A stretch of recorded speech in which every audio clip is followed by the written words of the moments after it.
বঙ্গোপসাগরে সৃষ্ট নিম্নচাপের জেরে গত কয়েকদিন ধরে চলা অবিরাম বৃষ্টিপাতে বিপর্যস্ত সাগর দ্বীপের জনজীবন। এর জেরে সবচেয়ে বেশি ক্ষতির মুখে পড়েছেন এলাকার পান চাষিরা।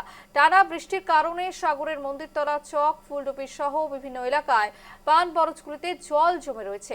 চাষিদের অভিযোগ, এভাবে বরজে জল জমে থাকলে তাদের পথে বসার উপক্রম হবে। চরম বিপদের দিনেও হাল ছাড়তে নারাজ ক্ষয়ক্ষতির মুখে পড়া চাষিরা। বরজের যে অংশগুলি এখনো কিছুটা রক্ষা করা সম্ভব, সেগুলি বাঁচাতে মরিয়া হয়ে উঠেছে তারা। পাম্পিং মেশিনের সাহায্যে বরজের জল বের করার চেষ্টা চালিয়ে যাচ্ছেন, যাতে কোনো মতে গাছগুলিকে বাঁচানো যায়।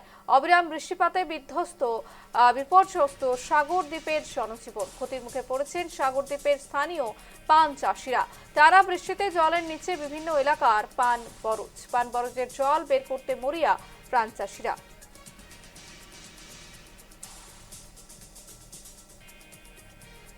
দেখতে পাচ্ছ আমাদের কয়েকদিন বৃষ্টি, আমরা চাষিরা পানের ওপর নির্ভর। কয়েকদিনে দেখতে পাচ্ছ আমাদের পান গাছ সব ঝামিয়ে পড়েছে, পান চাষিরা পান পাচ্ছে না, তাই ভাটি জলে ডুবে আছে। আর কি করছেন এখন? এই ডুবে আছে, মেশিন দুটো বসানো আছে, এনি টাইম কন্টিনিউ জল বাওয়া হচ্ছে। গাছ তো মরতে শুরু করেছে দেখা যাচ্ছে, তার জন্য ওষুধ ব্যবহার করা হচ্ছে। দেখছি সমস্ত বরজগুলো, মানে সাগরদ্বীপের অর্থনৈতিক বুনিয়াদ 90% মানুষ বরজের উপরে নির্ভরশীল। সে চাষি থেকে শুরু করে ব্যবসায়ী সবাই একটা প্রপার রিলেশনশিপের মতোই, একটা ঐক্যের মধ্য দিয়ে মানুষ জীবন জীবিকা নির্ভর করছে বরজের টাকার উপর।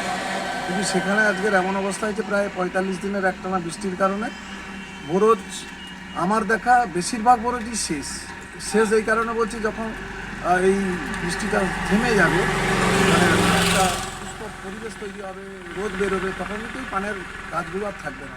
কারণ ওদের যে বগুলো, যেটাকে আমরা গুচ্ছমূল বলি, সেই গুচ্ছমূলগুলো কিন্তু এই রসের কারণে পচে নষ্ট হয়ে গেছে। এমনি গাছগুলো দাঁড়িয়ে আছে বর্ষার কারণে, রোদ পেলেই কিন্তু সব পাতাগুলো ঝরে পড়বে আগে, তারপরে গাছগুলো লাল হয়ে শেষ হয়ে যাবে।